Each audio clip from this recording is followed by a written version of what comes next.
Propaganda को हथियार माना जाए, इसको लेकर के सबसे बड़ी बहस अमेरिका में, क्योंकि प्रोपेगेंडा में इतनी ताकत है कि यह 4000 किलोमीटर 5000 किलोमीटर बैठे किसी देश के, पूरे देश को, या अगर उसमें चाहे तो किसी एक समाज को, किसी एक वर्ग को यहां से निशाना बनाया जा सकता है और उसका असर वही होता है, जान माल का नुकसान, जो कन्वेंशनल वेपन जिसको बोलते हैं, जो हथियार जिसको पारंपरिक हथियार बोलते हैं, जो नुकसान पहुंचाता है वो भी वही नुकसान पहुंचाता है। भारत को रेप कैपिटल बीबीसी ने बताया। अब उसका सबसे बड़ा आप ये देखिए कि आप जब गूगल करेंगे तो आप देखिए कि रेप्स इन वर्ल्ड, तो भारत टॉप 20-30 देश में भी नहीं आता है।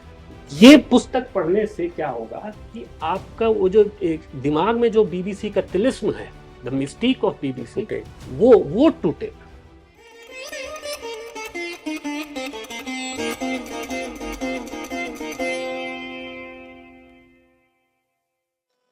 नमस्कार। आज हम एक खास विषय पर चर्चा करने के लिए उपस्थित हैं यहाँ पर, और जिस विषय पर हम चर्चा करने जा रहे हैं उसका आधार ये पुस्तक है, जिस पुस्तक का नाम है बीबीसी ट्रूज लाइफ। इस पुस्तक के लेखक हैं विनय कुमार सिंह जी। नमस्ते विनय जी। विनय जी एक स्तंभकार हैं, लेखक और वेल नोन रिसर्चर हैं। उनकी कई पुस्तकें प्रकाशित हो चुकी हैं, जिसमें मेरी सबसे पसंदीदा पुस्तक ब्लीडिंग इंडिया, रक्त रंजित भारत, और उसके बाद द इलास्टिक वॉर, और अभी जो आपकी तीसरी पुस्तक है बीबीसी ट्रूज लाइफ। आपको हम अनेक चैनलों पर अधिकांश समय देखते रहते हैं, कंटेम्परेरी और international issues, particularly internal security और नेशनल सिक्योरिटी को लेकर के। इस पुस्तक के जो दूसरे लेखक हैं प्रशांत पांडे जी, नमस्ते। आपको लगभग 2 दशकों का प्रिंट जर्नलिज्म का अनुभव रहा है, और विशेषकर दिल्ली, झारखंड और उत्तर प्रदेश के पूर्वांचल क्षेत्रों में आपने काफ़ी काम किया और काफ़ी चीज़ें कवर करी हैं, जिसमें रिलीजियस कन्वर्जन और ट्राइबल्स की जो हालत है। आप दोनों लोगों का बहुत बहुत स्वागत है आज की इस चर्चा में। मेरा पहला प्रश्न विनय जी आपसे है। आपने पहली पुस्तक ब्लीडिंग इंडिया लिखी, रक्त रंजित भारत, और फिर पीएफआई पर भी आपका जो शोध रहा है वो उनको बैन कराने के एक महत्वपूर्ण योगदान रहा है। आप अधिकांश समय लिखते भी रहते हैं नेशनल और इंटरनेशनल सिक्योरिटीज पर। सो आपका इस पुस्तक पर लिखना कैसे प्रारंभ किया आपने, और पर्टिकुलरली बीबीसी को ही क्यों चुना? क्योंकि और भी कई टीवी चैनल्स हैं और भी कई मीडिया चैनल्स हैं नेशनली और इंटरनेशनली भी, जिन पर शायद कुछ काम हो सकता था या होना चाहिए, बीबीसी पर्टिकुलरली। राष्ट्रीय सुरक्षा आतंकवाद मेरा पसंदीदा विषय है, उस पर मैं काम करता हूं, और एक वही विषय है जो आप कहेंगे तो सबसे ज्यादा जो मेरी रुचि का है। बीबीसी का उस विषय से संबंध है, जब प्रधानमंत्री मोदी को टारगेट करके, इनफैक्ट भारत को टारगेट करके, जब एक प्रोपेगेंडा पीस चला डॉक्यूमेंट्री के रूप में, और वो एक ऐसे विषय पे चला गुजरात दंगों के बारे में, जिसके बारे में देश भर में सबसे ज्यादा और दुनिया भर में सबसे ज्यादा मीडिया ट्रायल हुआ। उसके बाद दोनों तरफ से बड़े बड़े वकील लोगों ने केस लड़े, मुकदमे लड़े, नीचे से लेकर के सुप्रीम कोर्ट तक बहस हुई, और जो highest court of the land है उसने उस पर पूर्ण विराम लगा दिया। एक ऐसा इशू जो मृत इशू है, जिस इशू पे पूर्ण विराम लगा दिया गया है, वैसे इशू को फिर से जिंदा करना, और जिंदा करने का हेतु क्या है? हेतु मात्र एक है कि 2 समुदायों के बीच में, समाज के 2 वर्गों के बीच में आप एक झगड़ा लगाना चाहते हैं, जिसकी संभावना इस कोर्ट ने ही खत्म कर दी है और इस जनता ने खत्म कर दी। जनता में भी उस बात की चर्चा नहीं होती। कुल मिला जुला करके मामला यह है कि दुनिया भर में पहली बार इस बात पे थोड़ी थोड़ी चर्चा होनी शुरू हुई है कि प्रोपेगेंडा को हथियार माना जाए। पहले हथियार किसको मानते थे हम लोग? जो ट्रेडिशनल वेपन्स हैं, तलवार को मानते हैं, चाकू को मानते हैं, जो एक्सप्लोड होता है, जो एक्सटर्नल इन्फ्लिक्ट या इंजरी दे सकता है, बॉम्ब है, जेट है, परमाणु बम है, इस बंदूक है जिसमें बारूद यूज होता है, गोली है, इसको हथियार मानते हैं। प्रोपेगेंडा को हथियार माना जाए, इसको लेकर के सबसे बड़ी बहस अमेरिका में ही, क्योंकि प्रोपेगेंडा में इतनी ताकत है कि यह 4000 किलोमीटर 5000 किलोमीटर बैठे किसी देश के, पूरे देश को, या अगर उसमें चाहे तो किसी एक समाज को, किसी एक वर्ग को यहां से निशाना बनाया जा सकता है, और उसका असर वही होता है, जान माल का नुकसान, जो कन्वेंशनल वेपन जिसको बोलते हैं, जो हथियार, जिसको पारंपरिक हथियार बोलते हैं, जो नुकसान पहुंचाता है वो भी वही नुकसान पहुंचाता है। दो समुदायों के बीच में दंगा हो सकता है, दो देशों के बीच में दंगा हो सकता है, दो अलग अलग प्रकार के लोगों के बीच में दंगा हो सकता है, दो अलग अलग एज ग्रुप्स के बीच में दंगा हो सकता है, स्त्री और पुरुष के बीच विभेद हो सकता है। इस प्रोपेगेंडा का इस्तेमाल हथियार की तरह होता है, और बीबीसी ने आज से ही नहीं, जब से इसका जन्म हुआ है 1922 के आसपास से, तब से ये अपने आप को इम्पार्शियल मीडिया कहता रहा है। इसकी स्क्रूटनी ढंग से नहीं हुई है, नहीं तो इसके जेनेसिस से, जब से इसका जन्म हुआ है उस समय से आज तक देख लें, इसने दुनिया भर में जो भी स्टोरीज की हैं, एक स्टोरीज ऐसा नहीं है जो अनबायस्ड है, अनपार्शियल है और मात्र रिपोर्टिंग करने की नीयत से की गई हो।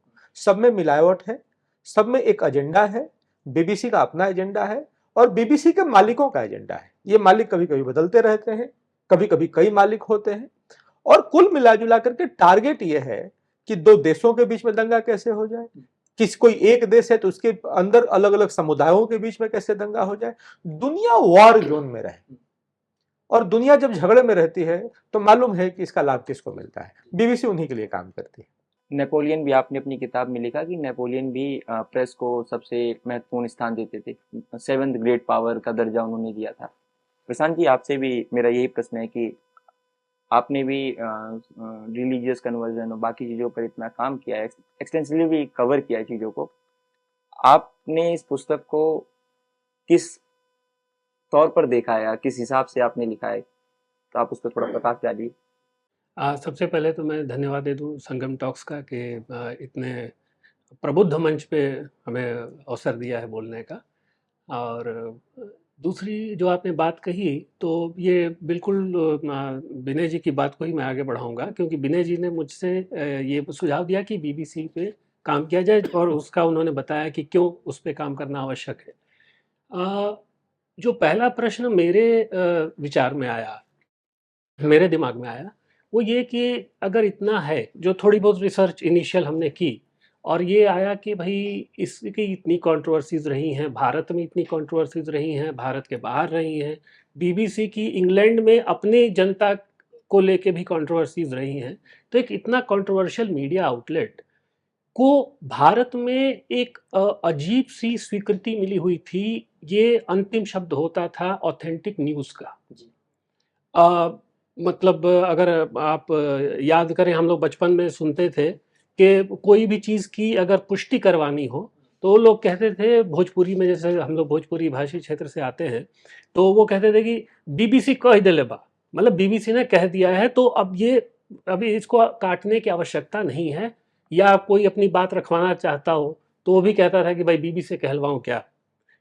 ठीक है, तो बीबीसी जो है इतना ऑथेंटिक मीडिया आउटलेट हमारे लिए बन गया, और ये बहुत समय तक बना रहा, विशेषकर जब तक रेडियो का एक राज रहा, एक छत्र राज रहा, क्योंकि टीवी बहुत बाद में आया भारत में।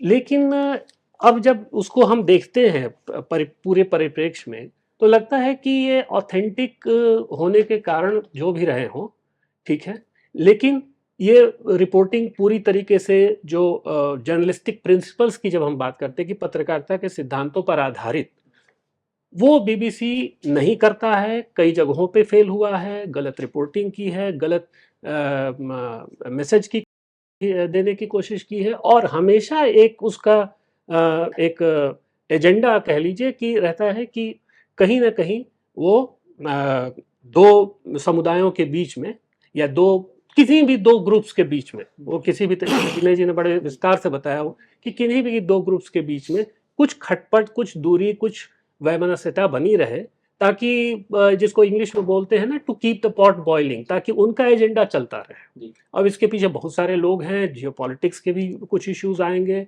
और पहले भी इंटेलिजेंस और ये सब के साथ रहा है बीबीसी का एक बहुत, अपने देश के इंटेलिजेंस सेपरेटर्स से बीबीसी का एक बहुत ही घनिष्ठ नाता रहा है।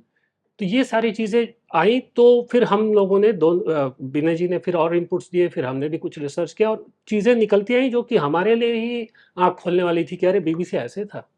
ये बातें रही। विनय जी, आपसे मेरा प्रश्न है कि आपने अपनी पुस्तक के पहले चैप्टर में लिखा है the BBC in India misleading reportage.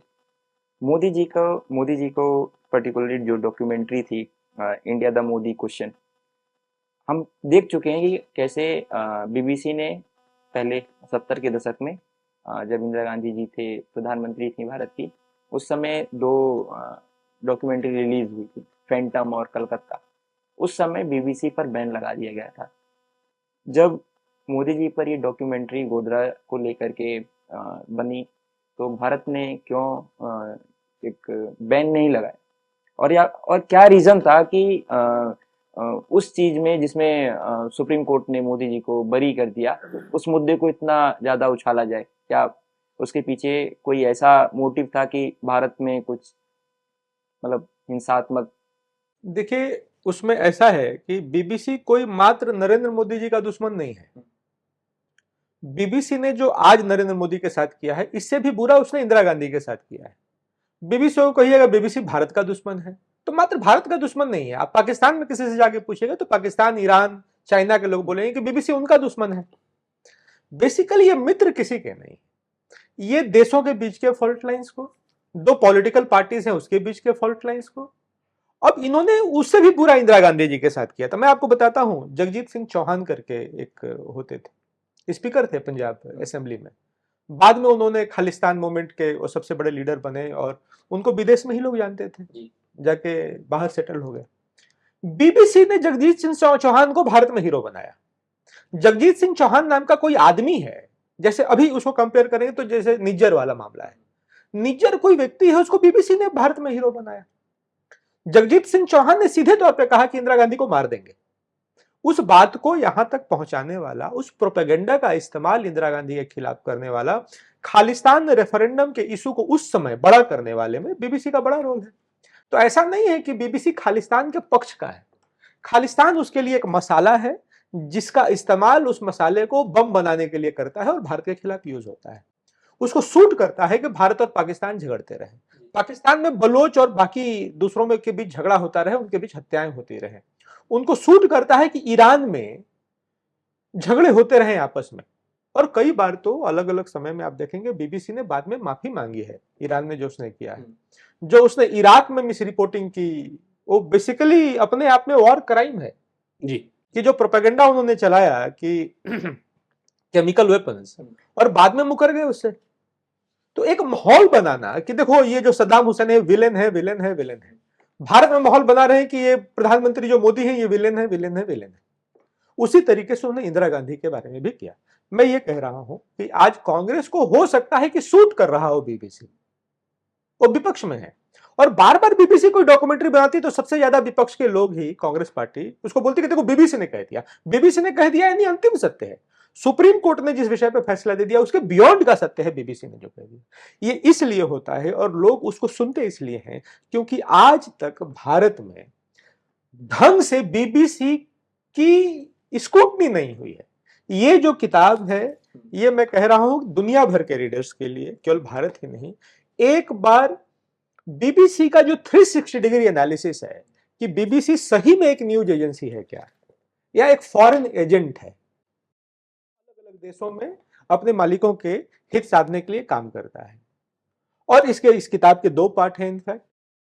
एक भारत में जो बीबीसी का तामझाम है, मतलब बीबीसी पहले दिन से लेकर के अभी तक का जो बीबीसी है, और दुनिया भर में इसके जो कुकर्म है। और मैं ताज्जुब बता रहा हूं आपको कि भारत को रेप कैपिटल बीबीसी ने बताया। अब उसका सबसे बड़ा आप ये देखिए कि आप जब गूगल करेंगे तो आप देखिए कि रेप्स इन वर्ल्ड, तो भारत टॉप 20-30 देश में भी नहीं आता है। जो सबसे डेवलप्ड कंट्रीज हैं वहां रेप परसेंटेज सबसे ज्यादा है। किसी एक घटना को, जिस घटना का मीडिया हाइप इसलिए ज्यादा बना क्योंकि वहां के लोग संजीदा हैं। हमने एक घटना पर भी ऐसे रिएक्ट किया कि इतिहास भूगोल बदल गया, उस समय के पॉलिटिकल लैंडस्केप। ठीक है, तो हमको आप रेप कैपिटल बोल रहे हैं। और दूसरा, जब आपके ऊपर कोई ऐसा मामला आता है, जैसे जिम सवाल का एक केस है, तो जिम सवाल एक बड़े नाम थे बीबीसी में, और 1977 में के समय से ही 2 शोज करते थे। एक बच्चों का शो था जैक एंड जिल शो, और एक जिम सवाल शो करके था। दोनों बहुत फेमस था। मतलब जिम सवाल का स्टारडम आप पूछिए मत, वो हीरो थे, बड़ा इमेज था। जिम सवाल मरते हैं 2011 में, और 2012 में मरने के 1 साल बाद एक स्कैंडल ब्रोकअप होता है। जिम सवाल पर 450 लोगों ने सेक्सुअल हरासमेंट और रेप के एलिगेशंस लगाए, जिसमें 36 केसेस रेप, 34 केसेस रेप के थे, और 9 साल और 10 साल के बच्चों से लेकर के 60 साल और 70 साल के स्त्री पुरुष तक उसमें शामिल थे। और एक उसमें सुसाइड का केस था, वो 1980s के आसपास का मैटर है। वो बच्ची थी, छोटी बच्ची थी, जिसके साथ स्टूडियो के बैकरूम में ही उसके साथ छेड़खानी की गई थी, उसका सेक्सुअल हैरेसमेंट किया गया था। और ये मामला अनरिपोर्टेड नहीं था, इस मामले की रिपोर्ट की गई थी। उसमें इंक्वायरी कमेटी बैठी थी, और इंक्वायरी कमेटी में जानते हैं क्या हुआ? भारत को जो रेप कैपिटल कह रहे हैं, उनका एक व्यक्ति जिसपे 450 रिपोर्ट हुए थे केसेस। ये केसेस लोग कहते हैं कि 2000-3000 थे। वो डेली कुछ ना कुछ करता था। कई लोगों ने लाज शर्म के मारे रिपोर्ट नहीं किया। उसमें एक चिट्ठी दी गई जिम सवाल को, और पूछा गया कि आप इसमें दोषी हैं? और जिम सवाल ने रिप्लाई किया कि आई एम इनोसेंट। और इस केस को पैक कर दिया गया, इस केस को क्लोज कर दिया गया, क्योंकि जिम सवाल ने यह कह दिया कि वो इनोसेंट है, इसलिए मान लिया गया वो इनोसेंट है। मैं ये कह रहा हूं, दुनिया भर में आप क्रेडिबिलिटी का डंका पीटते हैं, और एक देश को आप रेप कैपिटल कह देते हैं। आपके यहां घटी एक घटना, उसका आप इंक्वायरी इस तरीके से करते हैं, आप उसको दबाने का और मिटाने का प्रयास करते हैं। और 2012 में जब ये स्टोरी स्कैंडल ब्रोक हुआ, तो भी आप तो एक न्यूज एजेंसी हैं, ये आपके लिए भी एक स्टोरी है, दुनिया की सबसे बड़ी स्टोरी है। आपने क्या किया? कोई रिपोर्ट नहीं किया। ये स्टोरी किसने चलाई? तो बीबीसी के जो अपोनेंट्स द सन है और बाकी हैं, उन लोगों ने चलाई।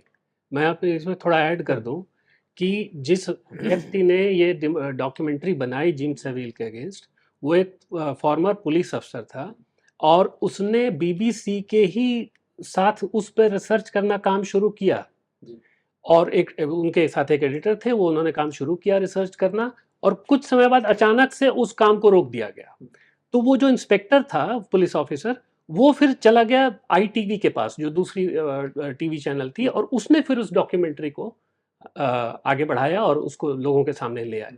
और मतलब आप सोचिए, जिम सेविल जो है ऐसी उसमें थे कि जो वहाँ की रॉयल्टी है, वो उनको अपना फ्रेंड मानती थी। इतना वो पावरफुल और इतना, और उन्होंने, बल्कि बुक में बिल्कुल कोटेड है, उन्होंने एक बच्चे को साफ साफ बोला कि भाई तुम कहाँ रहते हो मुझे पता है, जिम सेविल को कोई क्वेश्चन नहीं करता, कुछ बोलोगे तो हमें पता है, मतलब इस तरीके से हम तुम्हारे घर पहुंच जाएंगे। इतना इस तरीके से धमकाना एक बच्चे को, 7-8-9 साल के बच्चे को। और मतलब स्टूडियो में रिकॉर्डिंग हो रही है, तब वो सेक्सुअल असॉल्ट कर देता था पेरेंट्स की मौजूदगी में। पेरेंट्स को जो है बोल देता था, और लगातार 3-4 दशकों तक करता, 3 दशकों तक करता रहा, 30 साल लगभग। बीबीसी पर ही एक और आरोप लगता है, जिसमें जब 26/11 का भारत में हमला होता है, तो वो जो टेररिस्ट था अजमल कसाब, उसको गनमैन बोल ना कि उसको टेररिस्ट का कोई दर्जा देकर या ऐसे कोई रिपोर्ट पब्लिश करे। उस पर आप कुछ प्रकाश डालिए। ये बड़ी इंटरेस्टिंग बात है कि इस पे जब ये घटना हुई 26/11 की, इतनी भयंकर घटना, जबकि 3 दिन तक आपका जो आपकी आर्थिक राजधानी है मुंबई, वो लगभग 3 दिन तक जो है उन आतंकवादियों के ही कब्जे में एक तरीके से थी। कब कहाँ गोली चलने लग रही थी किसी को कुछ नहीं पता चल रहा था, सारी बातें हो रही थी। और ऐसे में बीबीसी कहते कि गनमैन आए और जो भी हुआ, मतलब घटना हो गई। तो उस समय MJ अकबर जी ने बाकायदा बीबीसी को अप्रोच किया कि भाई आप गनमैन कैसे कह सकते हैं, जबकि आप लंदन में हुए इससे मैग्नीट्यूड के हिसाब से देखिए, आतंकी घटना, कोई भी आतंकी घटना है, उसकी निंदा भी होनी चाहिए, उसमें कड़ी कार्रवाई भी होनी चाहिए। लेकिन लंदन में जो नाइफ अटैक्स हुए, वो मैग्नीट्यूड में इससे बहुत छोटे थे। वहां आपने तो टेररिस्ट कह दिया, ठीक है। यहाँ पे आपने नहीं कहा और कहे जी गनमैन। और अंत तक अजमल कसाब को इस देश में ऐसा नहीं था कि पकड़ लिया गया तो सीधे फांसी पे लटका दिया गया। पूरी एक लीगल प्रोसेस हुई, उसको जो पूरा प्रोसेस होता है वो खत्म होने के बाद फांसी पे चढ़ाया गया। तब भी वो आपके लिए गनमैन था, ठीक है। यहाँ तक कि ये तो भारत की बात हुई, और जैसा विनय जी कह रहे थे कि ये पूरे विश्व में इनका यही हाल है। तो अब हमास की जो घटना है 2023 में 7 अक्टूबर की, जो इजराइल पे हुआ और जिसके बाद से अभी तक युद्ध चल रहा है, उसमें भी बीबीसी ने हमास को मिलिटेंट कहने से, टेररिस्ट कहने से इनकार कर दिया। और ये मैटर रिपोर्टेड है कि वहाँ के प्राइम मिनिस्टर जो अभी हैं, ऋषि सुनक, उन्होंने इस बात पे आपत्ति जताई कि भाई अब तो मतलब कुछ कहिए। लेकिन वो कहते हैं कि हो सकता है कि वो कहते हैं टेररिज्म डिफाइंड नहीं है, ये नहीं है, वो नहीं है। तो ये इधर उधर की बातें हैं। उनका ये भी कहना है कि टेररिस्ट का मतलब कई कंट्रीज में फ्रीडम फाइटर्स होता है। मैं उनसे कोई पूछे बीबीसी से कि उस देश का नाम बताइए जहां फ्रीडम फाइटर्स को टेररिस्ट बोलते हैं, एक कंट्री नहीं है जी। आप पाकिस्तान लीजिए, चाइना लीजिए, अगर वहां कोई आतंकवादी घटना होती है, मान लीजिए कि पाकिस्तान में सैनिक स्कूल पे हमला हुआ, वहां बच्चे मारे गए थे, तो उनको वहां फ्रीडम फाइटर बोलते हैं क्या? टेररिस्ट को दुनिया भर में टेररिस्ट कहा जाता है। और जैसे ब्रिटेन के प्रधानमंत्री ने कहा, कई ब्रिटिश पॉलिटिशियंस ने, जैसे एक स्टीफन पाउंड हैं, उन्होंने कहा कि ब्रिटिश पार्लियामेंटेरियन है कि भाई इनको टेररिस्ट बोला जाए, तो ये कह रहे कि नहीं नहीं नहीं, इनको हम गनमैन बोलेंगे। गनमैन का मतलब क्या होता है? इस सोसाइटी के नीचे कोई बंदूक वाला खड़ा है तो उसको भी हम गनमैन बोलेंगे। A man with a gun is gunman, बिल्कुल। And if that man with a gun kills somebody with terrorist intentions, so that is terrorism. तो अजमल कसाब को टेररिस्ट बोलने में इतना परहेज आपको इसलिए है क्योंकि उसने भारत में लोगों को मारा था, और चूंकि वो एक पाकिस्तानी नेशनल था, पाकिस्तान स्पॉन्सर्ड था, इसीलिए ये जो रिफ्ट है भारत और पाकिस्तान का, ये थोड़ा सा और ज्यादा बढ़ता रहे, ये इंटेंशन था उनका। और इस पे कई बहसें हैं कि इनको टेररिस्ट बोलना चाहिए। अच्छा, एक और कमाल की बात है कि जैसे आपने बताया कि लंदन में जो बम्बिंग्स हुई थी बस में और ट्यूब्स में, मेट्रोज में, तो 2005 में होता है कोई घटना, तो उसमें आप तुरंत विद इन सेकेंड्स आप लिखते हैं कि टेररिस्ट अटैक, बिना किसी वेरिफिकेशन के। इनफैक्ट बीबीसी की जो अपनी इंक्वायरी कमिटीज हैं, जो उनके इम्पार्शियलिटी स्टैंडर्ड्स के बारे में रिकमेंडेशंस देती हैं, ये जो 2005 की घटना बता रहे हैं उसके जस्ट बाद उन्होंने रिकमेंडेशन दिया था कि भाई हमास के लिए आप अलग अलग फॉर्मुलेशन यूज करते हैं, टेररिस्ट क्यों नहीं यूज करते? कर सकते हैं, आप कर सकते हैं। लेकिन बीबीसी अभी भी नहीं करता। तो ये जो चीजें हैं वो साफ दिखाती हैं कि भाई इनका मतलब एजेंडा कुछ और है। दोबारा सर एक बार वापस मोदी जी की जो डॉक्यूमेंट्री थी उस पर लौट कर आते हैं। आपने अपनी पुस्तक में एक पिटीशन का भी जिक्र किया है, जिसमें आपने ये बताया है कि कैसे बीबीसी ने आरएसएस को एक फासिज्म और नाजिज्म वाली जो थ्योरी है उससे जोड़कर प्रस्तुत करने का प्रयास किया था। सर उस पर कुछ प्रकाश डालेंगे आप? और वो कैसे एक अटेम्प्ट है भारत को डीस्टेबलाइज करने की? भारत की एक ऐसी बड़ी संस्था जो दुनिया की शायद सबसे बड़ी सोशल ऑर्गेनाइजेशन है, जिसके 3 दर्जन से ज्यादा एफिलिएटेड या आइडियोलॉजिकली उनसे प्रभावित ऐसे बड़े बड़े ऑर्गेनाइजेशन हैं जो अपने आप में दुनिया के बड़े ऑर्गेनाइजेशन हैं अपने अपने फील्ड में। एजुकेशन हो, लेबर यूनियन हो, सर्विसेज हो, या पॉलिटिकल पार्टी के नाते या भारतीय जनता पार्टी को देख लीजिए।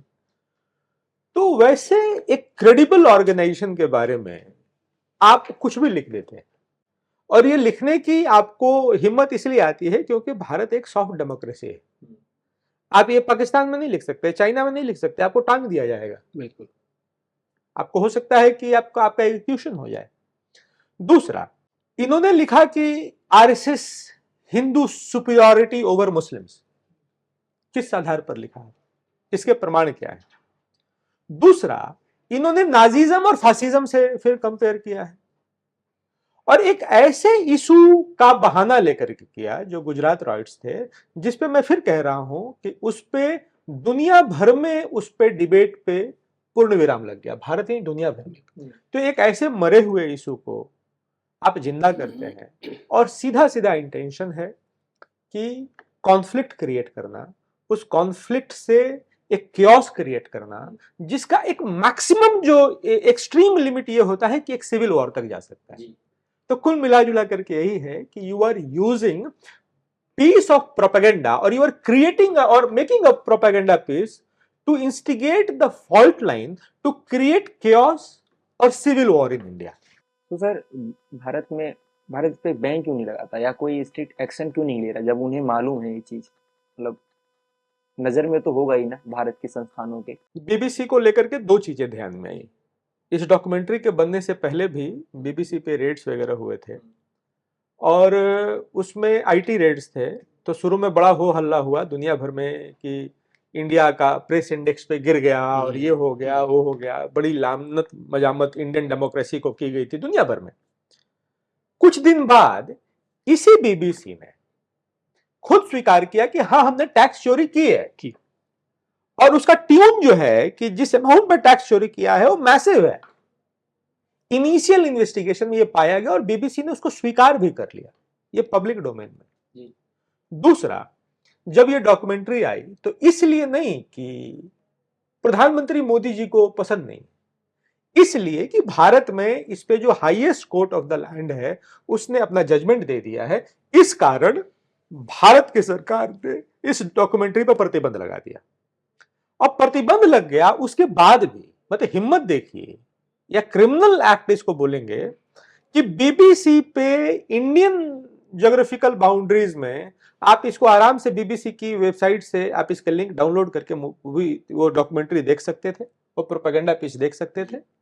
और वही नहीं, विकीमीडिया फाउंडेशन, विकीपीडिया पर जो विकीमीडिया फाउंडेशन चलाती है, और इंटरनेट आर्काइव पे भी अवेलेबल था। इसको लेकर के मैंने एक मुकदमा किया इनके खिलाफ, बीबीसी के खिलाफ द्वारका कोर्ट में।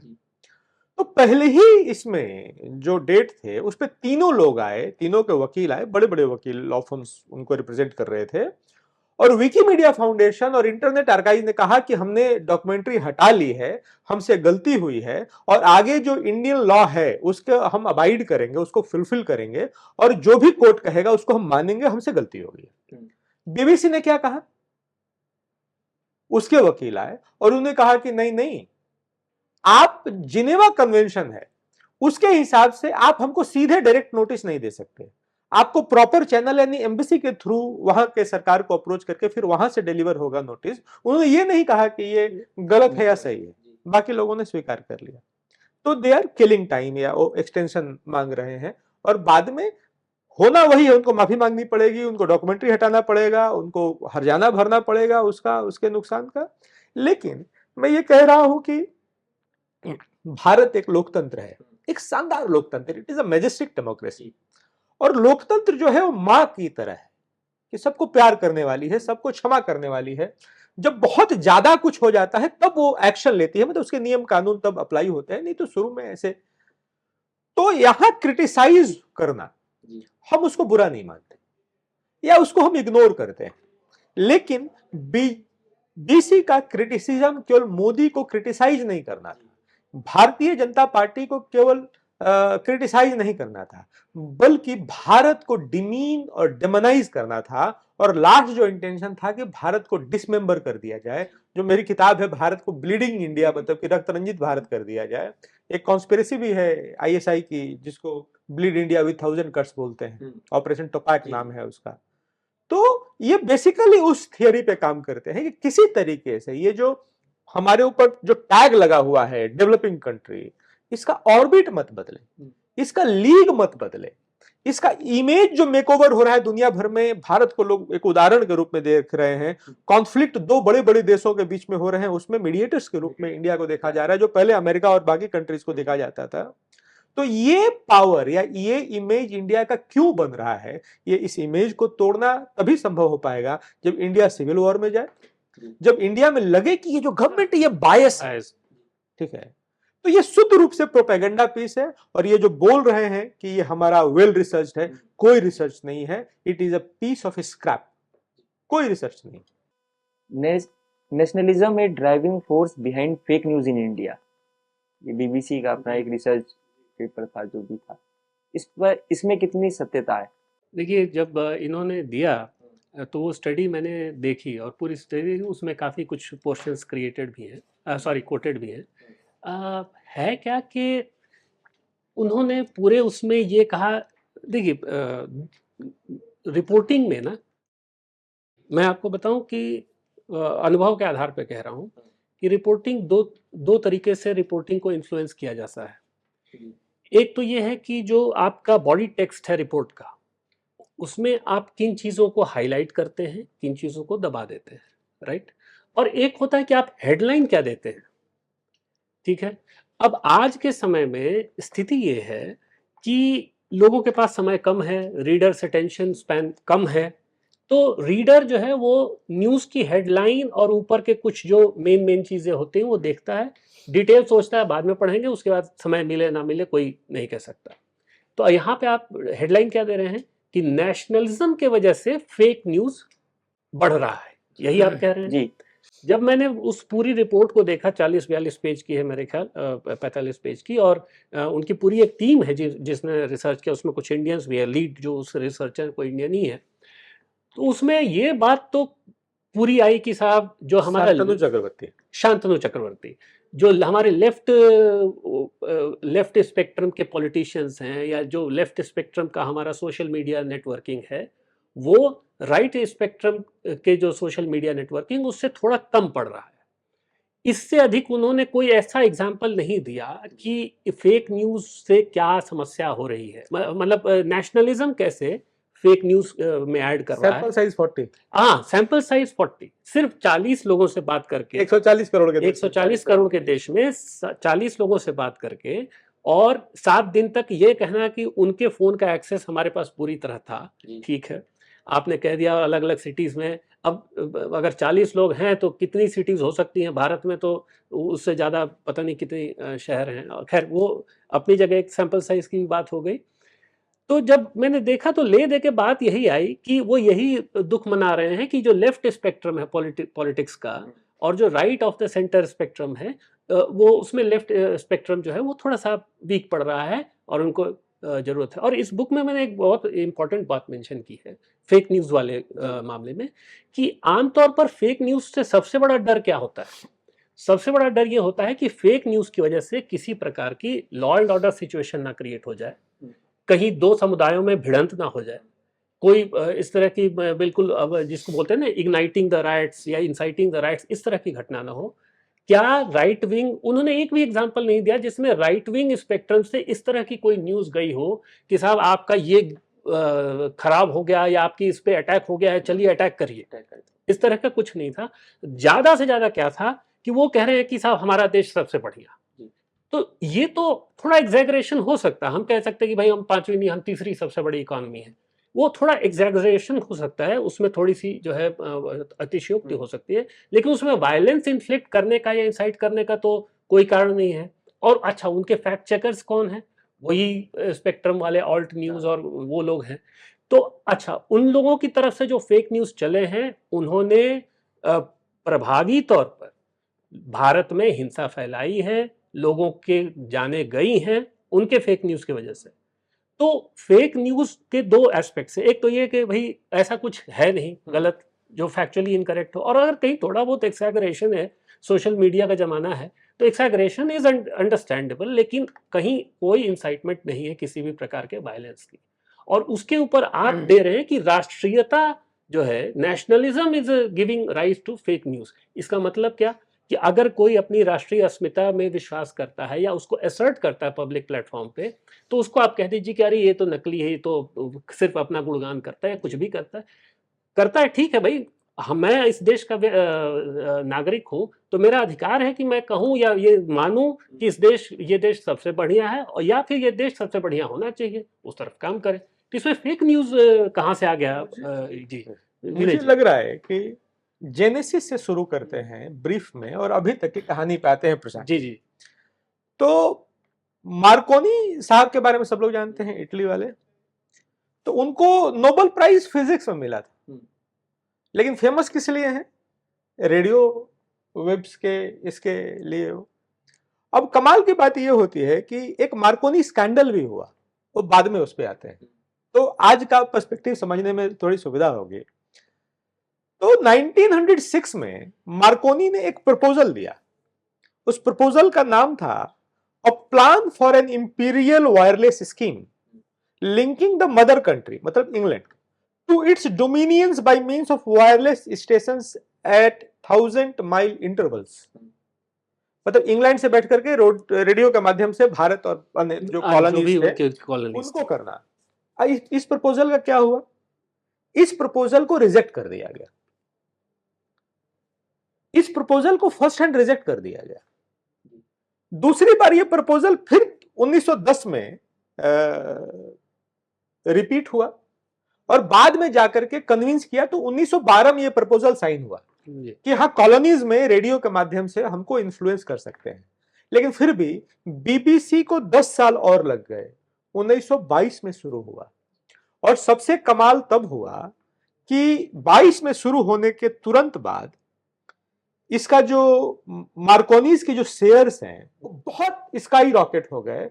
और उस समय जो प्रधानमंत्री थे डेविड लॉयड जॉर्ज, उनको एक्यूज बनाया गया इनसाइडर ट्रेडिंग का।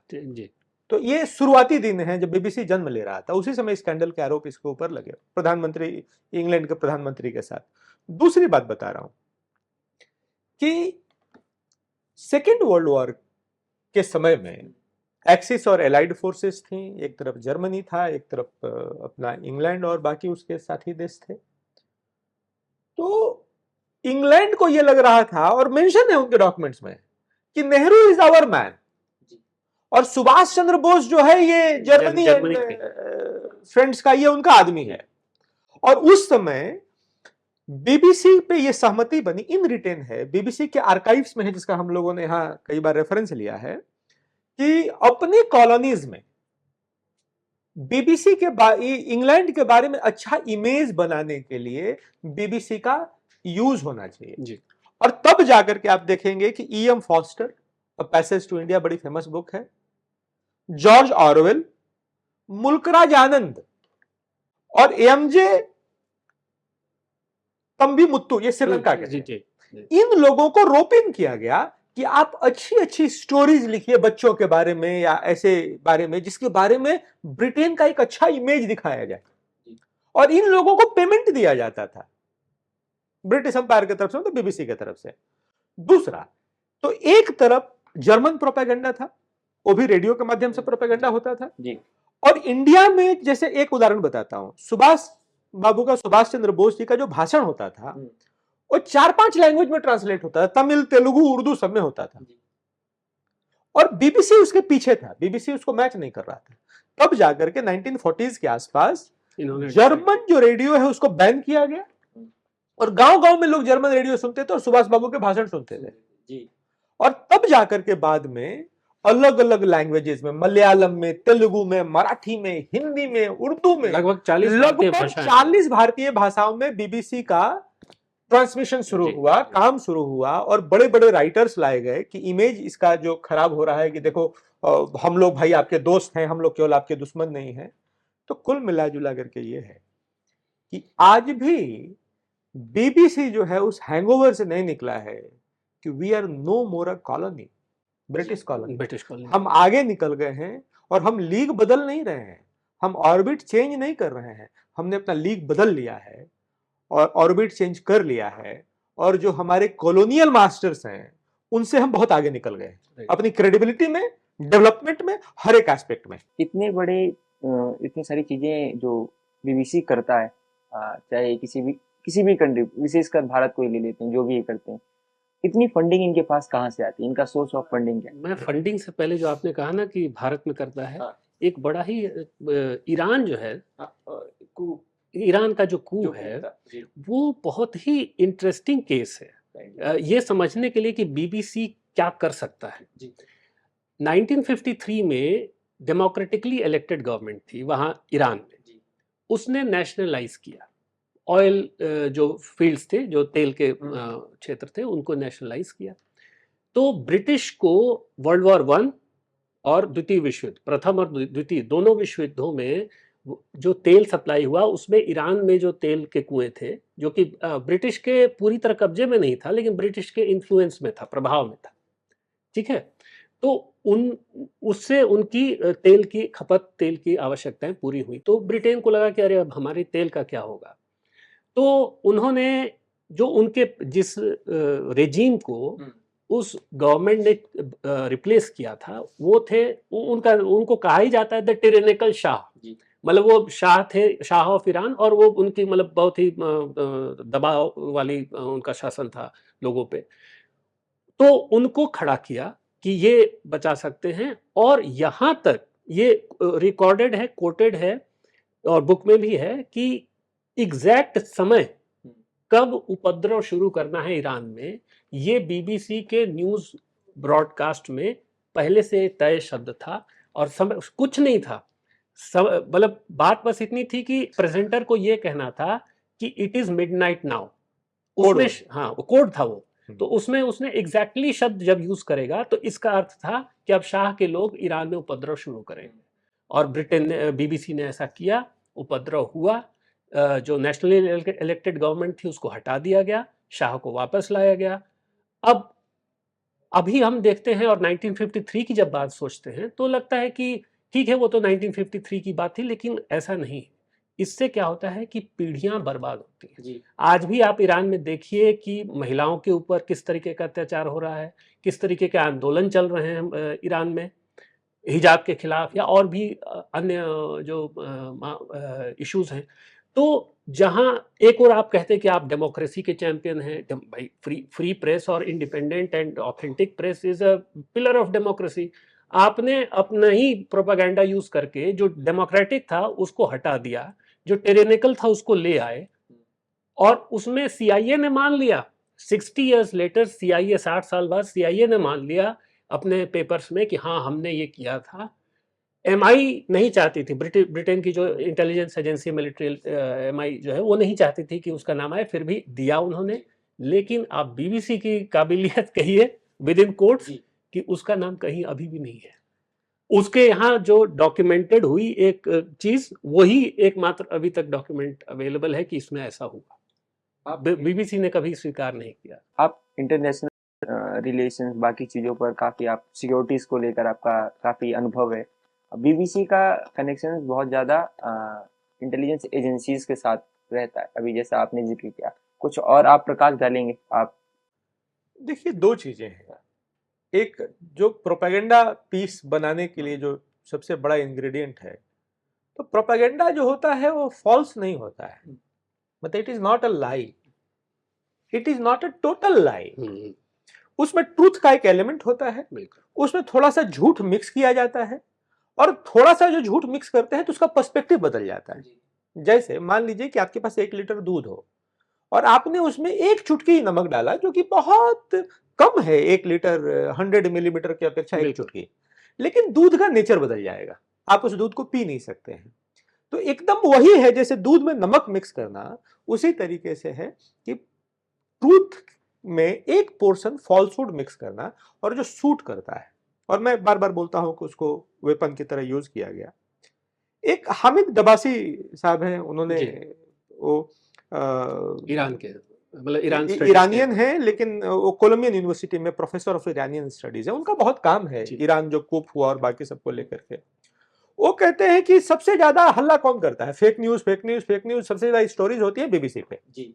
और चैंपियन है वो एंटी फेक न्यूज का, एकदम मतलब सुपरस्टार बना हुआ है भाई। बल्कि जो राइज ऑफ नेशनलिज्म वाली बात हो रही थी, उसमें 3 देश थे, नाइजीरिया, भारत और एक और देश था, जिसमें ये देखा गया कि भाई किस वजह से फेक न्यूज हो रहा है। तो उस पे ही 2 अफ्रीकन कंट्रीज थे। जी 2 अफ्रीकन कंट्रीज से। विनय जी बताएंगे कि हामिद जी क्या कहते हैं। तो हामिद का एक जो लाइन कहते हैं वो सबसे मतलब बीबीसी को डिस्क्राइब कर देती है, एक लाइन कि long before fake news had a name, मतलब 1922 में तो फेक न्यूज शब्द नहीं आया था, वो तो इधर 2000 साल से आया है। तो long before fake news had a name, BBC was master of fake news. ठीक है, इनफैक्ट ये जो फेक न्यूज है, इसका मदर, इसकी मां का नाम बीबीसी है। ठीक है, और इस फेक न्यूज को, इस प्रोपेगेंडा को इस्तेमाल किया जाता है अपने बारे में अच्छी छवि बनाने के लिए, जो जेनेसिस से ही बीबीसी का रिटन एजेंडा है। मतलब जो बीबीसी को क्यों परमिशन मिलना चाहिए रेडियो ब्रॉडकास्ट को, तो उसमें कॉलोनियल, इसमें एक अच्छी छवि बने। जैसे मैं आपको बताता हूं कि भारत में या बाकी देशों में, चलो हमारे यहाँ गाना है ना, बुरी नजर वाले तुम्हारा मुंह काला, तेरा मुंह काला। भारत और पाकिस्तान और ऐसे जो जो ब्लैक कंट्रीज हैं, वहां काले को बुरा क्यों बोलते हैं, जबकि यहाँ हमारे साथ सबसे ज्यादा बुरा तो गोरों ने किया है। बिल्कुल। तो मैं ये बोल रहा हूं कि हमारे माइंड की ट्यूनिंग, तो इसमें बहुत सारे ऐसे लोग, E.M. फॉस्टर, जॉर्ज ऑरवेल, मुल्क राज आनंद, जिनको आज भी हम पढ़ते हैं, बच्चे में ही पढ़ते हैं। तो हमारे दिमाग में काला यानी बुरा, गोरा यानी अच्छा। ठीक है, मैं दो, ये ट्यूनिंग होती है। मैं दो एग्जांपल दो, जो इसकी जेनेसिस की बात हो रही थी। पहले, जैसा पहले विनय जी ने बताया कि परमिशन ग्रांटेड नहीं हुई, उसका कारण था कि वो लोग ये सोचते थे, जो ब्रिटिश अथॉरिटीज़ थे, वो ये सोचते थे कि ये जो रेडियो वेव्स है, अगर हम नॉर्मल उसके लिए दे देंगे तो सैनिकों, वो सोचते थे कि इसका सैन्य इस्तेमाल ही है। फिर मैंने जब थोड़ा खोजा कि भाई अगर ऐसा है, तो अचानक ऐसा क्या हुआ, बीबीसी ने ऐसा क्या कर दिया कि रॉयल चार्टर, बीबीसी जो है वो रॉयल चार्टर के अंदर उसको शाही सनद मिला हुआ है, वो पार्लियामेंट के वो आंसरेबल नहीं है, लेकिन वो शाही सनद के अंडर में है, राइट। तो ऐसा क्या हुआ, क्या बदला, तो उसके जो लेटर्स वगैरह हैं वो उसमें कोटेड हैं। तो उसमें ये कह रहे कि बीबीसी राष्ट्रीय जो हित है, नेशनल इंटरेस्ट, ठीक है। अब बीबीसी उस समय ब्रिटेन क्या था, एक कॉलोनियल पावर था, उसका नेशनल इंटरेस्ट क्या है, टू मेंटेन इट्स कॉलोनीज, ठीक है। तो उसके लिए ये यूजफुल होगा। और जो आपने पहले नेपोलियन की बात की थी, और इनफैक्ट जर्मनी के हाँ, तो रेडियो के बारे में, रेडियो ऑलरेडी वेस्ट में एक प्रोपेगेंडा का हथियार बन चुका था, और उसको फिर ये लोग काउंटर भी करने की कोशिश कर रहे थे। तो जो अभी भी उनकी समस्या यही है कि उनका जो ओरिजिनल रॉयल चार्टर था, नेशनल, उसका जो नेशनल इंटरेस्ट था, वो ये शायद रियलाइज नहीं कर रहे हैं, या वो चाहते हैं कि नहीं कुछ ना कुछ होता रहे ताकि हम किसी तरह कंटेंशन में रहें। ये एक बहुत इम्पोर्टेंट मतलब फैक्टर है इनके जेनेसिस। वैसे आपने इस वक्तव्य के दौरान आपने इस पे काफी प्रभाव डाला, मतलब प्रकाश डाला। बीबीसी का रोल किसी भी राष्ट्र में उपद्रव कराने का बड़ा ज्यादा रहता है, चाहे ग्रेटा थनबर्ग और जो किसान आंदोलन, आपने इसके बारे में डिस्क्राइब भी किया कि उसके पीछे का उनका क्या पर्सपेक्टिव है कि किसी कंट्री के अंदर अगर दो समुदाय, दो लोगों के बीच में कुछ प्रॉब्लम होगी तो उनको प्रॉफिट होगा, हमारी हर एक तौर पर हम नीचे गिरेंगे। मेरा प्रश्न ये है कि इसके पीछे मेन एजेंडा क्या है, सबसे मेन एजेंडा क्या है? मतलब न वो चाइना को चाह रहे हैं कि वो आगे बढ़े, न पाकिस्तान, न भारत में भी, यूएसए के साथ भी उनका सेम प्रॉब्लम होगा, तो क्या डोमिनेंट? आप ऐसा समझ लीजिए कि हम लोग 3 पड़ोसी हैं, तो और तीनों में आपस में मित्रता नहीं है, और तीनों में कंपटीशन है। तो सबसे चतुर आदमी क्या करेगा? मान लीजिए कि मैं सबसे चतुर आदमी हूं, तो मैं ये चाहूंगा कि आप दोनों लड़ते रहें। तो लड़ने का फायदा क्या होगा? एक तो आप मेरे को सुपरसीड कभी नहीं कर पाएंगे क्योंकि आप लड़के कमजोर हो जाएंगे। दूसरा फायदा क्या होगा? मैं आपसे भी अच्छा बात कर रहा हूं, उनसे भी अच्छा बात कर रहा हूं, झगड़ा होगी तो पंचायती मैं ही करूंगा। ठीक है। दूसरा आप समझिए, मेरी 2 चीजों की दुकान है। लाठी की दुकान है, तो आपको एक दूसरे का सर फोड़ना है तो मैं लाठी भी आपको बेचूंगा, और सर आपका फट गया तो मेरी मलहम की भी दुकान है, मलहम भी मैं आपको बेचूंगा। एग्जैक्टली यही होता है। दुनिया के देश जिनकी हेजेमनी रही है, जो सुपर पावर रहे हैं, पहले इंग्लैंड था, आज यूएसए है, ये चाहते हैं कि दुनिया कॉन्फ्लिक्ट में रहे। आप लड़ेंगे तो हथियार हमसे खरीदिए, बीमार होंगे, मरेंगे तो दवाई भी हम बेचेंगे। बिल्कुल। और आपके लड़ने से आप कमजोर होंगे तो हमको सुपरसीड कभी नहीं कर पाएंगे, हमको चैलेंज कभी नहीं कर पाएंगे, हमारी ताकत की हेजेमनी बनी रहेगी, और लास्ट में आप लोग पंचायती भी मांगेंगे कि भाई साहब आप आकर के बीच में। तो प्रॉब्लम ये हो रही है कि भारत जैसा देश, दो कॉन्फ्लिक्ट जोन्स आज आप देख लीजिए, दो कॉन्फ्लिक्ट कंट्रीज हैं, यूक्रेन और रशिया, दोनों चाह रहे हैं कि भारत इंटरवीन करे।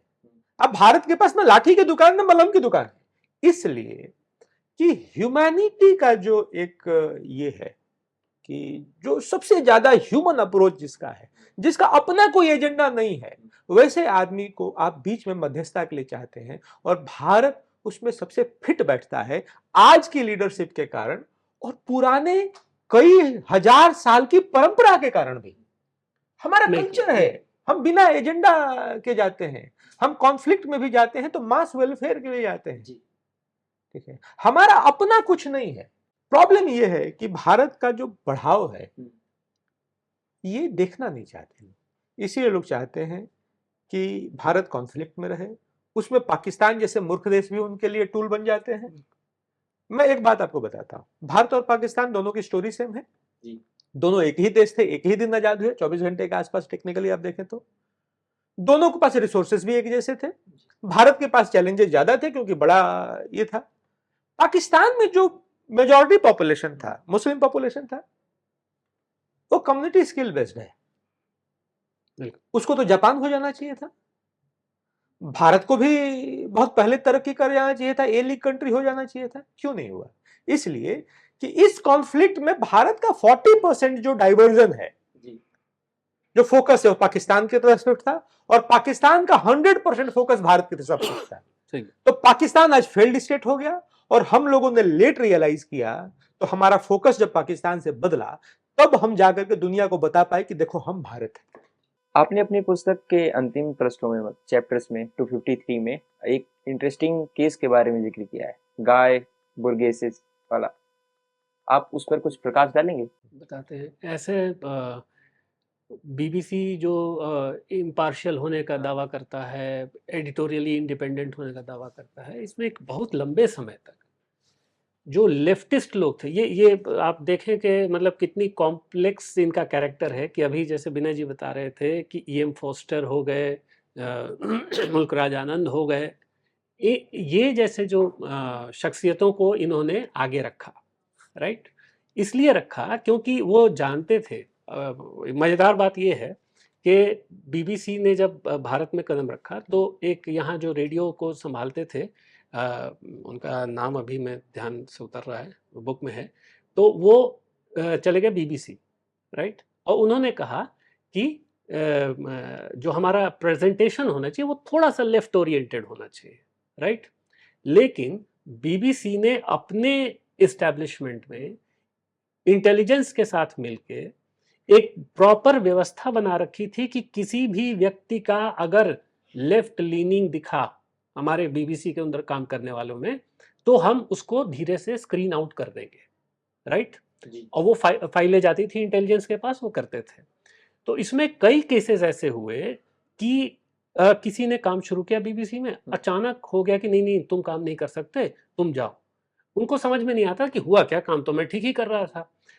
तो बाद में पता चलता था कि उसका कोई भाई था जिसने आज से 2-4-5 साल पहले किसी कम्युनिस्ट पार्टी के मीटिंग में या वैसे किसी प्रोग्राम में शामिल हो गया था, और उन्होंने जोड़ लिया कि साहब ये तो लेफ्ट लीनिंग है, इसको हटाओ।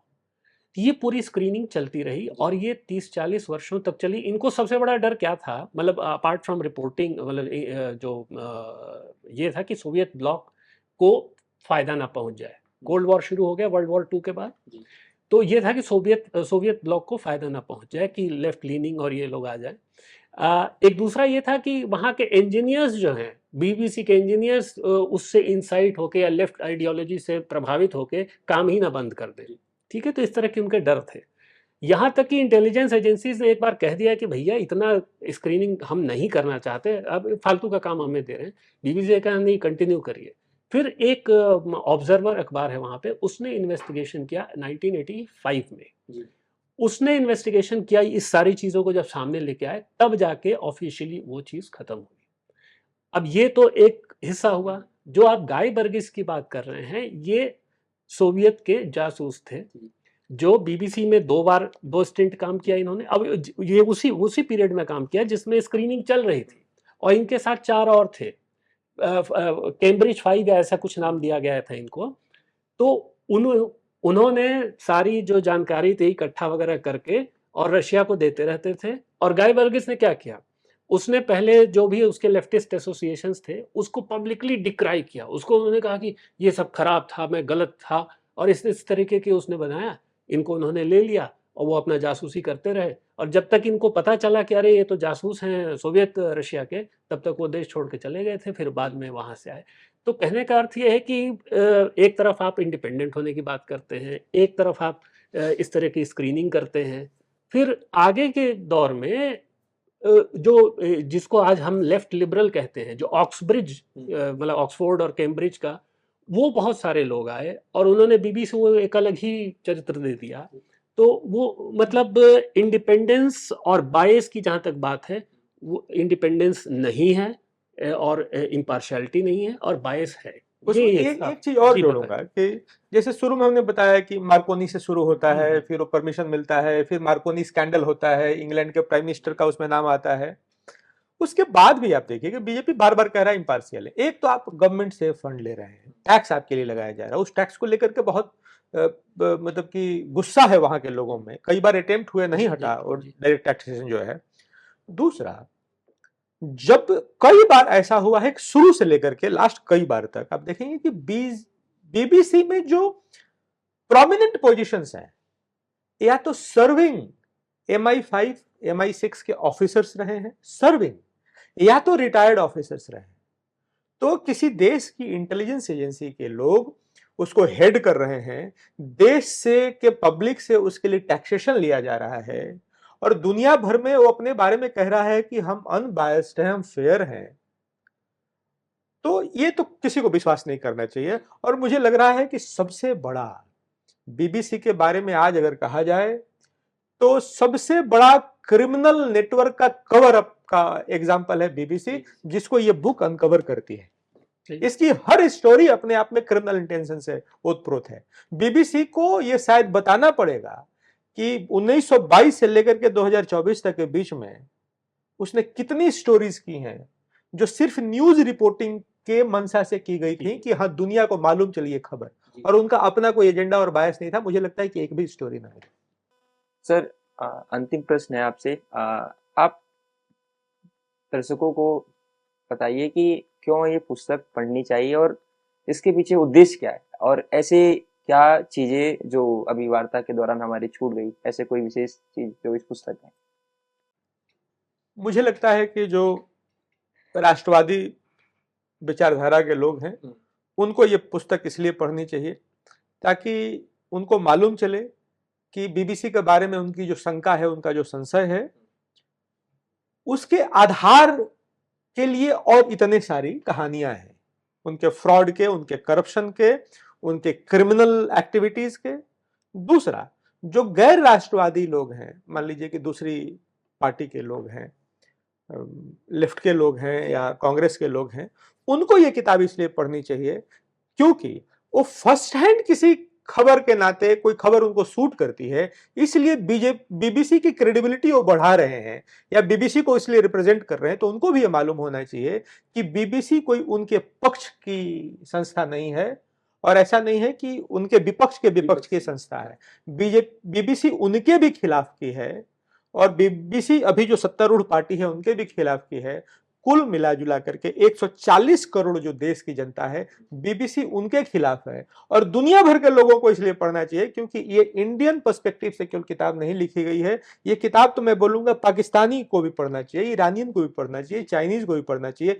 दुनिया के प्रथम दृष्टया उस हर देश को पढ़ना चाहिए जो सबसे पहले बीबीसी की कॉलोनीज रही हैं कभी ना कभी, और दूसरा उन देशों को भी पढ़ना चाहिए, उन लोगों को भी पढ़ना चाहिए जो इंग्लैंड में भी बैठे हुए हैं लेकिन बीबीसी के अत्याचार से प्रभावित हैं। वो चाहते हैं कि बीबीसी जो ये प्रोपेगेंडा, जो ये क्रिमिनल नेटवर्क एंटरप्राइज चला रहा है, उनके टैक्स के कारण वो टैक्सेशन बंद होना चाहिए, उन पर टैक्स नहीं लगना चाहिए। आपको ये चलाना है तो आप गवर्नमेंट से एफिलिएशन तोड़िए, डायरेक्ट टैक्सेशन खत्म कीजिए इंग्लैंड के लोगों का। और सबसे ज्यादा अभी तो मैं बोल रहा हूं कि इसको लेकर के जो कष्ट में है वो तो ब्रिटेन के नागरिक, उनका कष्ट खत्म होना चाहिए। भारत तो अपना कष्ट खत्म कर लेगा, भारत जैसा देश। सर आपके कुछ पॉइंट। देखिए, इसमें एक बहुत बड़ा विनय जी ने जो बातें रखी हैं, उसमें एक बहुत बड़ा फैक्टर जो है, बहुत बड़ा कारक ये रहा है, जो हमने बात की कि बीबीसी, जिस प्रश्न से हमने शुरू किया कि बीबीसी इतना पॉपुलर, इतना क्रेडिबल कैसे हो गया। पॉपुलैरिटी की बात अलग होती है, क्रेडिबिलिटी की बात अलग होती है। तो थोड़ा सा मैं उस विषय पे बोल के फिर मैं अपनी बात समाप्त करता हूँ कि हुआ क्या कि पहले तो ये आए, जैसा कि चर्चा में बात आई कि वर्ल्ड वॉर टू में ब्रिटिश प्रोपेगेंडा को, सॉरी, जर्मन प्रोपेगेंडा को काउंटर करने के लिए और अपना प्रोपेगेंडा बढ़ाने के लिए उन्होंने अपनी सारी सर्विसेज बढ़ाई। उसके बाद क्या हुआ कि जब देश का बंटवारा हुआ और जो AIR था, ऑल इंडिया रेडियो, वो भी ब्रिटिश गवर्नमेंट द्वारा ही शुरू किया गया था। तो AIR रेडियो पाकिस्तान और AIR हो गया। रेडियो पाकिस्तान अपना नया रोल ले लिया कि वहाँ इस्लाम का प्रचार करना है वगैरह वगैरह। यहाँ पे AIR बिल्कुल सरकारी कंट्रोल में थी और इसमें वो घटना का भी जिक्र है कि जब श्रीमती इंदिरा गांधी जी की हत्या हुई तो उस समय AIR जो है वो शाम तक वेट करता रहा कि ऑफिशियल उसको सैंक्शन मिले ये बताने को, और बीबीसी ने ब्रेकिंग न्यूज़ दे दी और सारी बातें हो गई। तो ये बहुत बड़ा पीरियड रहा है जिसमें रेडियो जो है उस समय का इंस्टेंट मीडिया था। हम जनरली रियलाइज नहीं करते रेडियो आज की डेट में, लेकिन उस समय का इंस्टेंट मीडिया था, क्योंकि न्यूज़पेपर कई बार एक दिन बाद या कम से कम सवेरे, कभी कभी 2-3 दिन बाद खबरें आती थी बाहर की। तो उसमें क्या हुआ, और उस समय ट्रांजिस्टर भी बहुत सस्ते हो गए। रेडियो पहले पहले एक उसके लिए लाइसेंस होता, रेडियो जो है वो लग्जरी हुआ करता था। तो रेडियो जो है एक पॉपुलर मीडियम था और उसमें बीबीसी ने अपनी जगह बनाई और पकड़ बनाई। और इससे अच्छा AIR जो है वो, जिसको हम कहते हैं सरकारी प्रेस रिलीज, वो ही ब्रॉडकास्ट करता रहा। तो ऑथेंटिक के नाम पे यही था। अब वो जो आप 30-40 साल 50 साल का एक दौर है, उसने एक पूरी, समझिए 2 या 3 पीढ़ियां तैयार की, जो कि ये इस माइंडसेट से निकली हुई है कि भाई बीबीसी पे आ गया तो बिल्कुल 100% सही है और इसमें कोई मिलावट नहीं है। ये पुस्तक पढ़ने से क्या होगा कि आपका वो जो एक दिमाग में जो बीबीसी का तिलिस्म है, द मिस्टीक ऑफ बीबीसी, वो टूटेगा। वो उसको नहीं तोड़ेंगे तो आप समझ नहीं पाएंगे। अब अभी क्या होता है, आप देखें कि चाहे वो सोशल मीडिया का क्षेत्र हो, चाहे न्यूज़ मीडिया का क्षेत्र हो, एक प्रकार की जंग चल रही है और बड़ी ओपन जंग है कि वो मिसलीड करेंगे, मिस इन्फॉर्म करेंगे, डिसइन्फॉर्म करेंगे, हमको उनको काउंटर करना है जी। राइट। लेकिन अगर मेरे दिमाग में है, जैसे मान लीजिए इनके खिलाफ ही मुझे बोलना है राइट, लेकिन मैं अंदर कहीं है कि नहीं नहीं आदमी तो ये अच्छे हैं, तो उस तरीके से हम बोल ही नहीं पाएंगे। लेकिन अगर इनके पूरा कच्चा चिट्ठा अगर हमें मालूम है तो फिर हम पूरे असर्शन के साथ जो है बोल पाएंगे। मुझे लग रहा है कि ये किताब पढ़ने के बाद जी बीबीसी अपने को, जैसे कोर्ट में उसने कहा कि वेल रिसर्च्ड है, हम बड़ा रिसर्च करते हैं, तो ये किताब हमारी और प्रशांत जी के बायस का प्रोडक्ट नहीं है, ये किताब एक रिसर्च है और जिसने सबसे पहले उनके रिसर्चर्स को ही प्रभावित किया, उनकी आंखें खोली। ये किताब ये कहती है कि बीबीसी का एक इतिहास है जिसमें चोरी का इतिहास है, उचक्कई का इतिहास है, अपराध का इतिहास है, हत्या का इतिहास है, सेक्सुअल एब्यूज का इतिहास है, वार क्राइम का इतिहास है और इन सब के कवर अप का इतिहास है। और बीबीसी इस किताब पर रिसर्च करके ये बताए कि ये जो लगभग 260-70 पन्नों की किताब है, इसमें एक कॉमा और फुल स्टॉप भी बायस्ड है। इस पे उसको रिसर्च करना चाहिए कि ये सत्यता पर ये किताब है, और हम तो उनको चुनौती दे रहे हैं कि वो ये बताएं कि ये बायस पे किताब लिखी गई। एक कॉमा भी अगर वो निकाल करके बताएं तो मैं प्रशांत जी के तरफ से मैं बोल रहा हूं कि हम दोनों लेखनी छोड़ देंगे। मानवता के खिलाफ जी जी बिल्कुल, मानवता के भी खिलाफ। और इसमें हमने सिर्फ बीबीसी के बारे में ही लिखा है और बिल्कुल जो बेयर फैक्ट्स हैं एक्चुअली। मतलब ये पुस्तक जो है वैसे लिखी गई है, थोड़े से कन्वर्सेशनल टोन जरूर है, लेकिन इसमें फैक्ट्स जो हैं वो फैक्ट्स ही, बस फैक्ट्स ही हैं। और उसमें जहाँ पे कोई एक अगर पॉइंट रेज करना है तो वो एक लाइन की बात है, अदरवाइज सिर्फ फैक्ट्स है। तो ये फैक्ट्स पढ़िए और समझिए कि आखिर ये पुस्तक लिखने की आवश्यकता क्यों पड़ी। ये फैक्ट्स ही बता देंगे कि और मुझे लगता है कि ये इस डोमेन की पहली किताब है इस तरह जी बिल्कुल, की जिसने उनका तिलिस्म तोड़ा है। बहुत बहुत धन्यवाद सर। धन्यवाद। आशा है कि आप सबको ये जो हमारी बीती चर्चा रही ये पसंद आएगी और आप इस किताब को पढ़िए और अपनी लाइब्रेरी, अपने दोस्त और जो भी आपके स्टूडेंट्स, कॉलेज, सब जगह हैं, फैलाइए। और इस बुक का जो परचेस करने के लिए जो लिंक रहेगा वो डिस्क्रिप्शन में मेंशन कर दीजिएगा। धन्यवाद।